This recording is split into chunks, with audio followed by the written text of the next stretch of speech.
శుక్లాంబరధరం విష్ణుం శశివర్ణం చతుర్భుజం ప్రసన్నవదనం ధ్యాయేత్ సర్వవిఘ్నోపశాంతయే. ఓం శ్రీ గురుభ్యో నమః. నమస్తే అండి, నేను మీ రామకృష్ణిహాన్, ఆస్ట్రో న్యూమరాలజిస్ట్ని. అందరూ ఎలా ఉన్నారు? ముఖ్యంగా నేను మీకు తెలియజేసే విషయం ఏంటంటే, ప్రపంచాన్ని వణికిస్తున్నటువంటి రాశులు.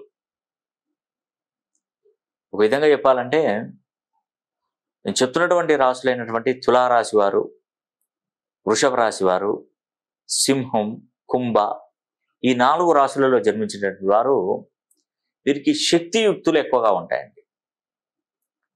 వీరు ఏదైనా పని తలపెడితే ఆ పని పూర్తి చేసుకోగలిగిన సత్తా అనేది వీరికి ఎక్కువగా ఉంటుంది. డబ్బు బాగా సంపాదించేంత సత్తా అనేది వీళ్ళలోనే ఉంటుంది. మీరు అనుకోవచ్చు, ఏంటి సార్ మీరు చెప్పేది నాకు ఏది కరెక్ట్ అనిపించట్లేదు, ఎందుకంటే మేము దారిద్ర్యంలో ఉన్నాం, దిక్కుతోచని పరిస్థితుల్లో ఉన్నాం, సంపాదన లేక, ఆర్థికంగా ముందుకు వెళ్ళలేక, పిల్లలను చదివించుకోలేక, వివాహాలు చేయలేక, ఉన్న ఇంటి స్థలాలను పొలాలను అమ్ముకునే పరిస్థితి వచ్చింది మాకు. మీరు చెప్పింది ఏది నిజమని చెప్తారు అని కూడా మీరు నన్ను క్వశ్చన్ చేయవచ్చు, చేస్తారు కూడా. ఒకటేనండి, మనం పుట్టినప్పుడు మనం ఏ తెలివితేటలు లేకుండానే పుడతాం, గుర్తుపెట్టుకోండి. జన్మించినప్పుడు మనకి ఎలాంటి తెలియదు, మనకు తెలివితేటలు అనేది ఉండవు. మనం పెరుగుతున్నటువంటి స్థలాన్ని బట్టి, మనం ఉంటున్నటువంటి ప్రదేశాన్ని బట్టి మనకు ఆలోచన శక్తి అనేది కూడా వస్తుంది. ఒక వ్యక్తి ఉన్నాడు, ఒక వ్యక్తిని మన తెలుగు రాష్ట్రాలలో పుట్టాడు ఒక పిల్లవాడు. ఆ పిల్లవాడిని తీసుకెళ్ళి అమెరికాలో వేశాం. పుట్టింది ఇక్కడే, మదర్ టంగ్ తెలుగే, తల్లిదండ్రులు తెలుగు వాళ్ళే. వాడికి ఏం రావాలి? తెలుగు. ఈ 2 తెలుగు రాష్ట్రాల్లో పుడితే వాడికి ఏం ఫస్ట్ వచ్చే భాష ఏంటిది? తెలుగే రావాలి. కానీ మనం ఏం చేసామంటే, తెలుగు తల్లిదండ్రులే, తెలుగు ప్రదేశమే, తెలుగు నేలలో పుట్టాడు. మనం ఏం చేసామంటే ఒక చిన్న మార్పు చేశాం. వాడిని తీసుకెళ్ళి అమెరికాలో వేసాం. అమెరికాలో తీసుకొచ్చి వేస్తే వాడికి అమెరికాకు సంబంధించినటువంటి భాష వస్తుందా, తెలుగు భాష వస్తుందా? వాడు చక్కగా ఆంగ్లమే మాట్లాడతాడు, ఇంగ్లీషే మాట్లాడతాడు. వాడు అక్కడ ఉన్నటువంటి భాష, యుఎస్లో ఉన్నటువంటి భాషే వాడు మాట్లాడతాడు. ఎందుకంటే వాడు పుట్టింది తెలుగు రాష్ట్రాల్లోనైనా, పెరిగింది మాత్రం విదేశాలలో కాబట్టి వాడు ఇంగ్లీషే చక్కగా మాట్లాడతాడు. ఆ పిల్లవాడిని తీసుకొచ్చి మళ్ళీ కొంచెం పెరిగిన తర్వాత తీసుకొచ్చి మన తెలుగు రాష్ట్రాలలో పడేస్తే వాడు ఇంగ్లీషే మాట్లాడతాడు. ప్రదేశం మారింది, మళ్ళీ ఇంటికి వచ్చినా కూడా వాడికి రాదు, తెలుగు రాదు, ఇంగ్లీషే మాట్లాడతాడు. మళ్ళీ కొద్ది రోజుల తర్వాత మళ్ళీ తెలుగు వస్తుంది వాడికి. అంటే దీన్ని బట్టి మనకి ఏమర్థమైందండి, మనం ఎంచుకున్నటువంటి ప్రదేశాన్ని బట్టే మనకు స్థితిగతులు చేంజ్ అయిపోతూ ఉంటాయి. అలాగా నేను చెప్పిన ఇప్పుడు ఉదాహరణకి తులారాశి, వృషభ రాశి, సింహరాశి, కుంభరాశి అని చెప్పాను.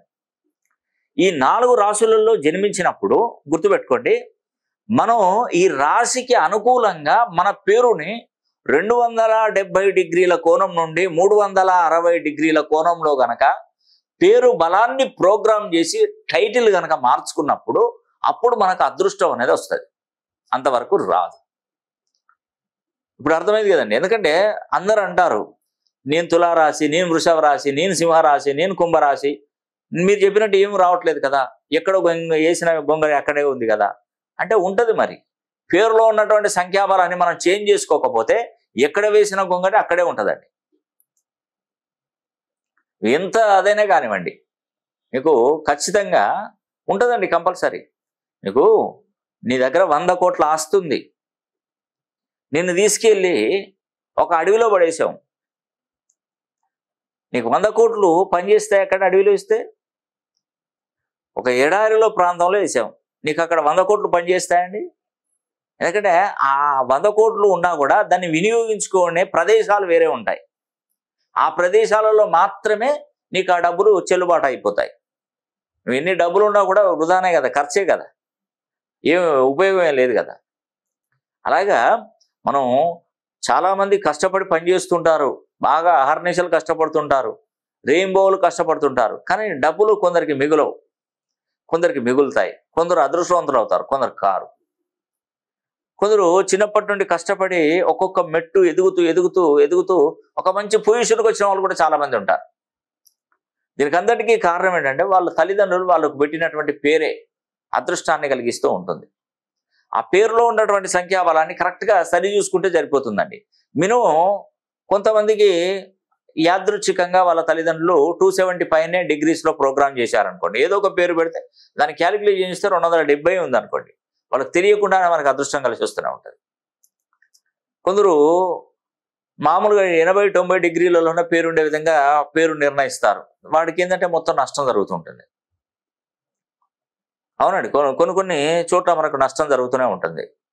కాబట్టి ప్రత్యేకంగా నేను చెప్తున్నటువంటి రాశులు తులారాశి, వృషభ, సింహ, కుంభ, ఈ 4 రాశులలో జన్మించినటువంటి వారు ప్రపంచాన్ని వణికించేంత శక్తి వీళ్ళకు ఉంటుందండి. ఈ 4 రాశులకే ఉంటుంది. వీరికే అభివృద్ధి అనేది కూడా వీరికి ఎక్కువగా కలిసి వస్తుంది. సంపాదించాలన్నా, సంపాదన నిలబెట్టుకోవాలన్నా, సమాజంలో 10 మందికి ఉపాధి కల్పించాలన్నా, సమాజంలో పరువుగా బ్రతకాలన్నా, డబ్బు సంపాదించాలన్నా వీళ్ళకే ఇది సాధ్యమవుతుందండి. ఈ 4 రాశులకి. మిగతా రాశులకు కావంటే అవుతాయి, కాకుతుంది వీళ్ళ తర్వాతనే వాళ్ళు. ఇలాంటి రాశులలో జన్మించినటువంటి వారు ఎక్కడైనా ఉంటే ఒక్కసారి మీ పేరులో ఉన్నటువంటి సంఖ్యాబలాన్ని మంచి సంఖ్యాబలంలోకి మార్చుకోవాలి. అలా మార్చుకున్నటువంటి పేరుని Aadhaar card, pan card, passport, certificate ఎక్కడ కూడా మార్చని అవసరమే లేదండి. జస్ట్ ఒక నోట్బుక్ మీద రోజు మీ పేరుని ప్రాక్టీస్ చేస్తే చాలు. నేను చూసేటువంటి పద్ధతులు కూడా అన్ని విధాలుగా అన్ని పద్ధతుల ద్వారా కూడా నేను పరిశీలన చేస్తాను. నేమాలజీ, గ్రాఫాలజీ, సిగ్నేచరాలజీ, ప్రొనాలజీ, Indian western numerology, Indian western astrology, ప్రశ్నాశాస్త్రం, హస్తరేఖలు, గవ్వలు, తాళపత్ర గ్రంథాలు, ఇలా అన్ని విధాలుగా నేను పరిశీలన చేస్తూనే ఉంటానండి. సమస్య ఏదైనా పరిష్కారం అది న్యూమరాలజీలో తప్పకుండా లభిస్తుందండి. కాబట్టి మీరేం టెన్షన్ పడిన అవసరం లేదండి. మీ పేరులో ఉన్నటువంటి సంఖ్యాబలాన్ని సరి చేసుకొని మీ బర్త్ నంబరు, డెస్టినీ నంబరు, రాశి, నక్షత్ర, లగ్నము, దీని అనుకూలంగా పేరులో ఉన్నటువంటి సంఖ్యాబలాన్ని పెంచుకోవాలి. అదేవిధంగా గ్రహాల యొక్క స్థితిగతులను బట్టి గ్రహాలను నెగిటివ్గా మనకు ఉన్నాయనుకోండి గ్రహాలు, వాటికి సంబంధించినటువంటి చిన్న రెమెడీస్, చిన్న పరిహారాలు చేసుకుంటే సరిపోతుందండి. గ్రహాలు మనకు సపోర్ట్ చేసాయనుకోండి, మనం ఏదైనా కూడా మనం ముందుకు వెళ్ళగలుగుతాం. ఒక రాజకీయ నాయకుడు రాజకీయంలో ఒక మంచి పొజిషన్లో ఉండి ఒక పార్టీలో ఒక మంచి కీలకమైనటువంటి పదవులు సాధించాలన్నా, ఒక మంచి లీడర్ కావాలన్నా ప్రజల సహకారం అయితే తప్పకుండా కావాలి. ఎందుకంటే ప్రజలే అతనికి దేవుళ్ళు ఒక విధంగా చెప్పాలంటే. వాళ్ళ ఓటింగ్ శాతం మీదనే ఆధారపడి ఉంటుందండి. ఆ ఓట్లు కనుక ఎక్కువ ఫోల్ అయినాయి అనుకోండి, అతను ఈజీగా గెలవగలుగుతాడు, చాలా బాగుండగలుగుతుంది. కాబట్టి ఈ బలాబలాలు తెలుసుకునేది ఏంటంటే కేవలం ప్రజల మీదనే ఆధారపడి ఉంటుంది ఒక మనిషి ఎన్నికల్లో నిలుచుంటే. అలాగా ఈ యొక్క రాశులలో జన్మించినటువంటి వారు కూడా తప్పకుండా వాళ్ళు గెలుపొందాలంటే వారి పేరులో ఉన్నటువంటి పోలింగ్ శాతం ఎక్కువగా ఉండాలి. ఫిల్లర్ లెటర్లు ఎలా ఉన్నాయి, కాంపౌండెంట్ నెంబర్ ఎలా ఉంది, కాన్సోనెంట్స్ ఎలా ఉన్నాయి, ఓవెల్స్ ఎన్ని ఉన్నాయి, న్యూమరికల్ నెంబర్ ఏముంది, అదేవిధంగా వీళ్ళకు ఎన్ని డిగ్రీస్, ఒక్కొక్క అక్షరం ఎన్ని డిగ్రీస్లో ఉంది, ఫిల్లర్ లెటర్లో ఉన్నటువంటి డిగ్రీస్ ఆ క్యాలిక్యులేషన్ ఏ విధంగా ఉంది, ఇట్లా ప్రతిదీ మనం పరిశీలన చేసుకొని చూడాల్సిందేనండి. అలా చూస్తేనే మనకు మంచి శుభ ఫలితాలు వస్తాయి. కాబట్టి మీకు చదువు విషయంలో మంచి ఏకాగ్రత కలిగి చదువు బాగా రావాలన్నా, ఉద్యోగాలు చేసి మంచి ప్రయోజకులు కావాలన్నా, ఉద్యోగాలలో ప్రమోషన్స్ దొరకాలన్నా, వ్యాపారాలు చేసి కోట్లు గడించాలన్నా, మంచి వ్యాపారాలలో అగ్రగామి నిలవాలన్నా, విదేశీ ప్రయాణాలు చేయాలన్నా, విదేశాలలో ఉద్యోగాలు సంపాదించాలన్నా, సొంత గృహం నిర్మించుకోవాలనుకున్నా, ఆ గృహ నిర్మాణం అనేది కూడా చేపట్టాలన్నా, వాహనాలు కొనుక్కోవాలన్నా, వాహనాలు మంచి అభివృద్ధిలోకి రావాలన్నా, వాహనంతో కొన్ని నియమాలు కనుక మనం పాటించినట్టయితే తప్పకుండా మంచి మేలు జరుగుతుందండి. కాబట్టి నేను చెప్పేది ఏంటంటే మన పేరులో ఉన్నటువంటి సంఖ్యాబలాన్ని మినిమం 270 డిగ్రీస్ నుండి 360 డిగ్రీ కోణంలో పేరు బలాన్ని పెంచుకుంటే చాలా వరకు మంచి శుభ ఫలితాలు వస్తాయండి. తులారాశిలో పుట్టిన, వృషభ రాశిలో పుట్టిన, సింహరాశిలో పుట్టిన, కుంభరాశిలో పుట్టినటువంటి వారికి మంచి అదృష్ట యోగం అండి. ఇప్పుడు ఈ కాలమానం అనేది కూడా వీరికి చాలా అద్భుతంగా మారబోతుంది ఈ 4 రాశులలో జన్మించినటువంటి వారు. కాబట్టి వీరికి ఒక మంచి టైం మొదలైంది. ఒక విధంగా చెప్పాలంటే మంచి ఉన్నతమైనటువంటి పొజిషన్కు వెళ్తారండి, దానిలో ఎటువంటి సందేహం లేదు. కాబట్టి ఒకసారి మీ పేరులో ఉన్నటువంటి సంఖ్యాబలాన్ని సరి చేసుకోగలిగితే తప్పకుండా మీకు మంచి జరుగుతుందని కూడా నేను మీకు ఈ వీడియో ద్వారా తెలియజేస్తున్నాను. ఈ వీడియో కనుక మీకు నచ్చినట్లయితే లైక్ చేయండి, షేర్ చేయండి, అదేవిధంగా కామెంట్ చేయండి. సర్వే జన సుఖినో భవంతు.